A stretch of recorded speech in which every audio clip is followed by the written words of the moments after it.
twese ivuganye nawe ngo wivuga ko yakwibagiwe, wivuga yuko yakuretse, wivuga yuko utari kumwe nawe, wivuga yuko hari ahandi yagiye, ahubwo Imana iravuze ngo nk'uko utakwibagirwa umwana wonsa niko nayo itakwibagirwa. Nuko Imana iravuga ngo naguciye mu manzi nk'imanza ndagufite, naguciye mu biganza nk'imanzi ndagufite. Niba Imana yaraguciye nk'imanzi ikaba uri mu biganza by'Imana, ubwo bufite n'ubwiki.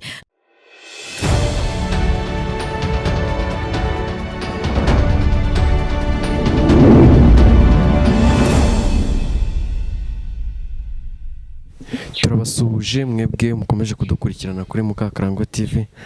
Ikaze tugarutse imbere yanyu kugira ngo tubagezeho ijambo ry'Imana, kandi mbibutsa ko mugomba gukora subscribe, share ndetse na comment kugira ngo ibikorwa byacu tubone ko muri kubikurikirana. Uyu munsi rero tugiye kwakira Evangelist Devota atugezeho ijambo ry'Imana. Muramuzi, ni wa wundi usesengura mugasobanukirwa, muze kurikurikirana. Murakoze cyane, reka tumwakire.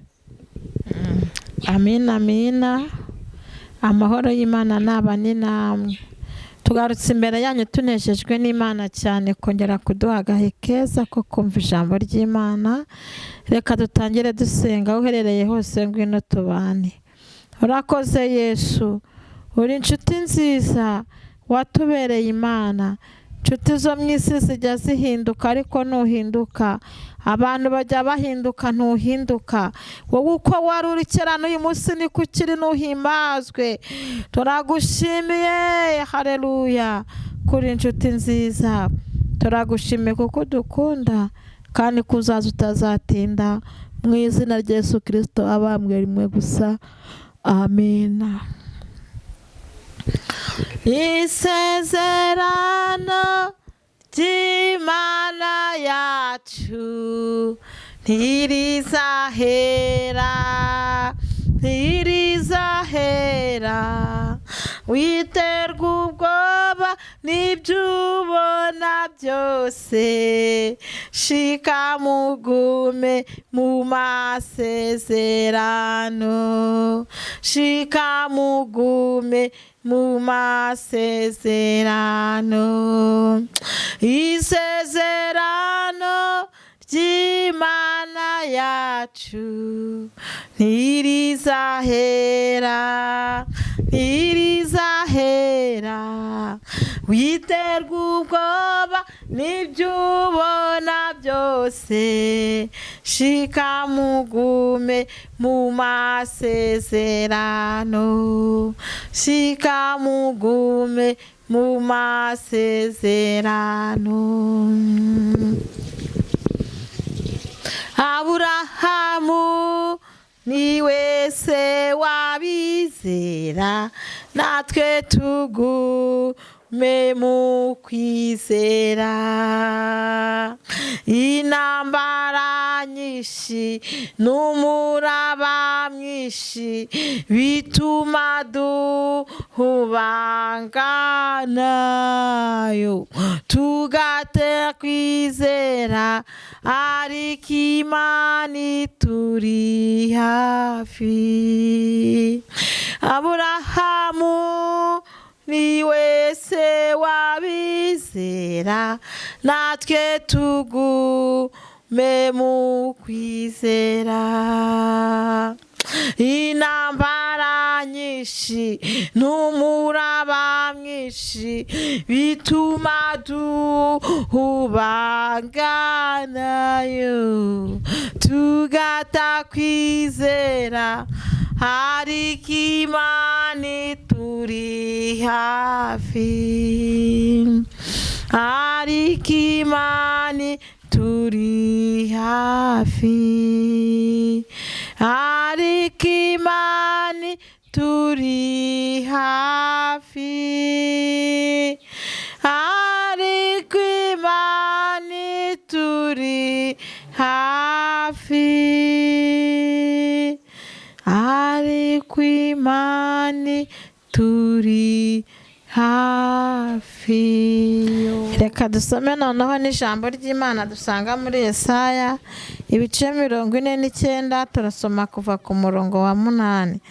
Haranditse ngo Uwiteka aravuze ati igihe cyo kwemererwamo ndagusubije, no ku munsi wo gukirizwamo ndagutabaye, kandi nzagukiza ngo utangeho isezerano ry'abantu, kugira ngo uhagurutse igihugu utume baragwa gakondo yabo yabaye umwirare, kandi ubwire imbohe zisohoke n'abari mu mwijima uti nimugaragare, bazarishiriza ku mayira no ku mpinga z'imisozi zose, ahari agasi kazaba urwuri, ntibazicwa n'inzara cyangwa inyota, kandi icyokere ntikizabageraho, n'izuba ntirizabica, kuko uwabagiriye imbabazi azabajya imbere akabajyana ku masoko y'amazi. Imisozi yanjye yose nzayihindura inzira, kandi inzira zanjye za nyabagendwa zizuzuzwa zishyirwa hejuru. Dore abazava kure, dore abazava ikasikazi n'iburengerazuba, kandi aba nabo bazaturuka mu gihugu cy'Isinimu.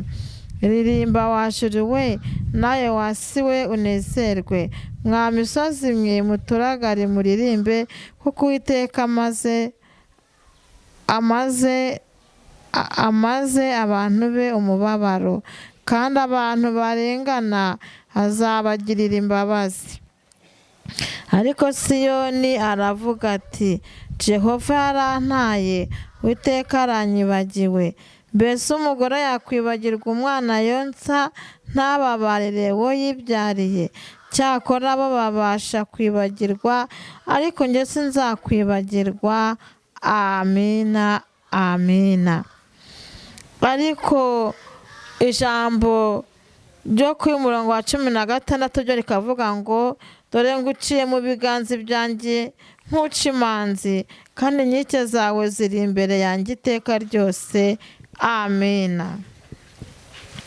Dusomye ijambo rivuga ngo Uwiteka aravuga ati igihe cyo kwemererwamo ndagushubije. Uyu mwanya intego mfite iravuga ngo igihe cyo kwemererwamo Imana iragushubije. Hari igihe umuntu agera mu gihe agasenga ariko ntabone igisubizo. Hari igihe umuntu ashobora kugambirira kugira icyo akora ariko ntibyemere, kubera yuko igihe cye kiba kitaragera. Ni nk'uko uyu munyeshuri aba yiga, agenda yiga mu byiciro runaka, uko agenda yigamo niko agenda arushaho kuzamuka, gutera intambwe.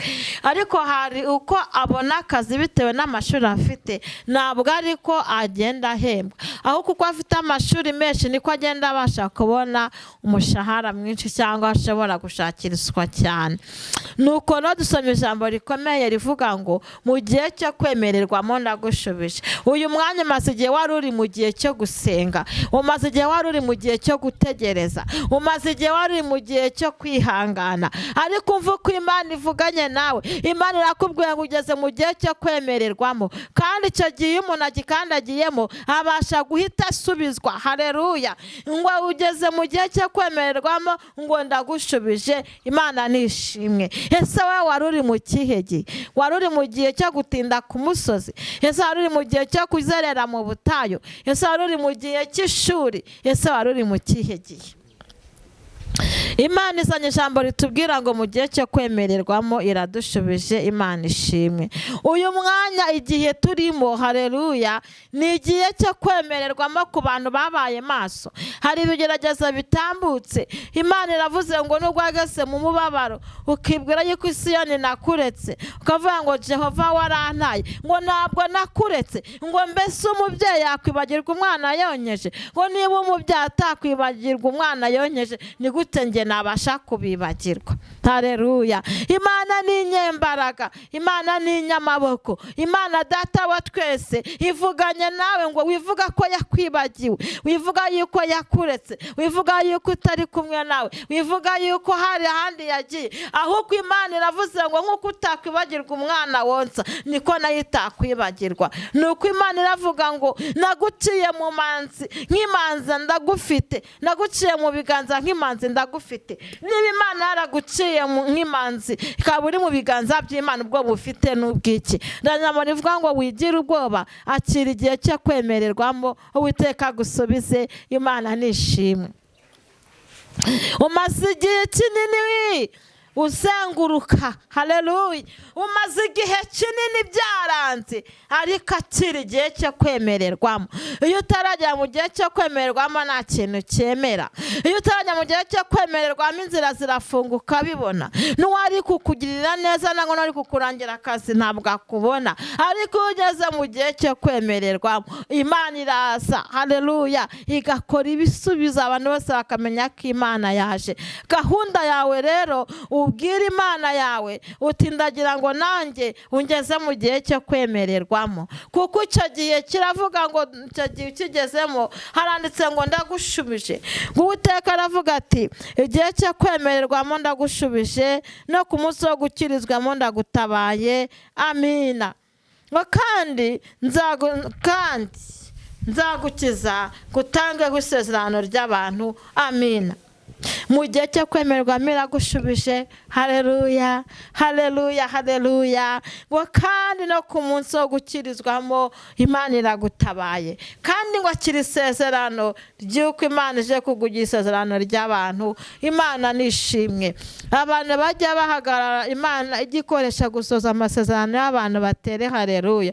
Hari igihe waba utabisobanukiwe, ariko hari igihe umuntu ashobora kuba yarabuze akazi, hakagira umuntu Imana ikoresha akabasha kuza akakurangira akazi. Hari umuntu runaka Imana ishobora gukoresha ukabona Imana iramukoresheje araje arakurengeye bitewe n'uko ugeze mu gihe cyo kwemererwamo. Uyu mwanya rero nimba uri mu gihe kitari cyo kwemererwamo wihangane ubwire Imana kugeze mu cyo kwemererwamo, ariko nimba uri mu gihe cyo kwemererwamo wakira ibisubizo mu izina rya Yesu Kristo. Uku kwezi kwa 12 kurimo ibisubizo ku bantu bategereje Imana, ku bantu bamaze igihe basenga batarambiwe, ku bantu bamaze igihe babwira ngo ndaje. Uku ni ukwezi kw'ibisubizo. Imana ishimwe.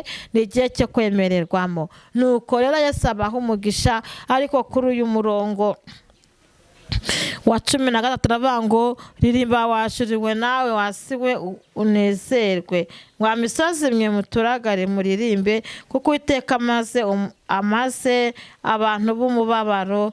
Amina. Kandi abantu barengana azabagirira imbabazi. Uyu murongo uravuga ngo wajuriwe nawe wasiwe ririmba, ngo kuko Uwiteka amaze abantu b'umubabaro. Imana nishimwe. Zamura indirimbo niba wari umunyamubabaro. Uyu mwanya Imana ikumasa umubabaro, kandi ni ku kwezi uyu mwaka urangizanyije n'imibabaro, kuko Imana ikumasa umubabaro. Imana ihabwe icyubahiro. Hanyuma agakomeza akavuga ngo kandi ngo abantu barengana ngo azabagirira imbabazi. Niba urengana Uwiteka aje kukugirira imbabazi. Abantu bakurenganya ariko Imana ivuganye nawe, ngo kuko abantu bakurenganyije Imana ikugiriye imbabazi. Kuko abantu bakurenganyije Imana ikugiriye imbabazi. Kuko abantu bakurenganyije Imana ikugiriye imbabazi. Kuko abantu bakurenganije Imana ikugiriye imbabazi. Imana ihabwa icyubahiro. Reka dusenyere muri iri jambo. Uwiteka Mana ishobora byose, turagushimiye kuko tumaze igihe turi mu gihe gikomeye, ariko ukaba utubwiye ko tugeze mu gihe cyo kwemererwamo, ukaba udushubije. Izina ryawe nirihimbazwe. Turakunezererewe. Hato stani bonifo hereto ke stani bonifage dishonte binifo imigre losifo paige tisomini bonifage. Ndagushimiye kuko wemereye ko abantu babasha kugera mu gihe cyo kwemererwamo, ndetse ndagushimiye kuri umunyembaraga. Kindi ndagushimiye ko ushobora byose. Kindi ndagushimiye kuko uri intwari ku rugamba. Ikindi ni uko uvuze ngo abantu bamaze igihe barengana ngo ubagiriye imbabazi. ndagushimiye Yesu, ndagushimiye rero ufashe umuntu wese mu gikarimo, ufashe umuntu wese mu giharimo, kandi nawe uje gusubiza usubize tubibone, utubere ibyiringiro. Ufashe umuntu wese mu mwanya we, natwe tubere Imana, mu izina rya Yesu Kristo wabambwe rimwe gusa. Amina, amina.